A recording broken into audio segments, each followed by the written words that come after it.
Cake না কেটে একজন বয়স্ক নারীর জন্য অপেক্ষা করছিলেন প্রধানমন্ত্রী তারেক রহমান। তাকে জায়গা করে দিতে নিজে পেছনে চলে যান সেনাপ্রধান জেনারেল ওয়াকারুজ্জামান। ভিডিওটি সামনে আসতেই অনেকেই জানতে চান কি তার পরিচয়, কেন তাকে এতটা সম্মান দেখালেন প্রধানমন্ত্রী তারেক রহমান।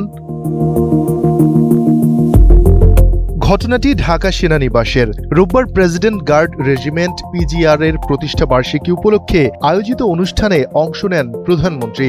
ভিডিওতে দেখা যায় সব প্রস্তুত থাকার পরেও কেক কেটে অনুষ্ঠান উদ্বোধনে বিলম্ব করছিলেন তারেক রহমান। এ সময় দর্শক সারিতে বসে থাকা একজন বৃদ্ধাকে মঞ্চে নিয়ে আসার জন্য ইশারা করেন তিনি। পরে ওই বৃদ্ধা মঞ্চে আসার পর তাকে জায়গা দিতে পেছনে সরে যান সেনাপ্রধান জেনারেল ওয়াকারুজ্জামান।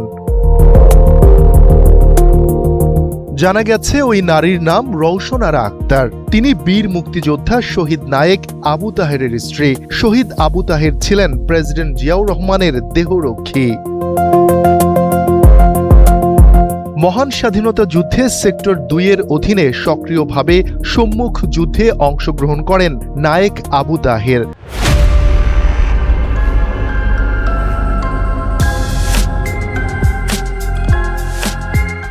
পরবর্তীতে তিনি প্রেসিডেন্ট গার্ড রেজিমেন্টে যোগদান করেন। সাহসী ও কর্তব্যপরায়ণ এই প্রেসিডেন্ট গার্ড রেজিমেন্টের সদস্য তৎকালীন রাষ্ট্রপতি জিয়াউর রহমানের নিরাপত্তার দায়িত্বে নিয়োজিত ছিলেন। ১৯৮১ সালের ৩০ মে চট্টগ্রাম সার্কিট হাউসে বিপথগামী কিছু সেনার আক্রমণ থেকে তৎকালীন রাষ্ট্রপতি জিয়াউর রহমানকে রক্ষা করতে গিয়ে নিজেকে উৎসর্গ করেন তিনি। শহীদ প্রেসিডেন্ট জিয়াউর রহমানের সাথে শহীদ নায়েক আবু তাহেরকেও প্রথমে রাঙ্গুনিয়ায় কবরস্থ করা হয়।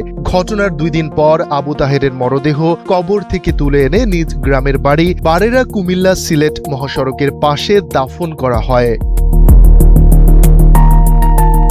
এত বছর পরেও বাবার জীবন বাঁচাতে যিনি নিজেকেই উৎসর্গ করেছিলেন তার স্ত্রীকে যথাযথ সম্মান দিতে মোটেও ভুল করলেন না তারেক রহমান। তাই তো তার এমন মানসিকতার প্রশংসা করছেন সবাই। বলছেন, যার শরীরে শহীদ প্রেসিডেন্ট জিয়াউর রহমানের রক্ত বহমান তিনি এমনটা করবেন সেটাই তো স্বাভাবিক।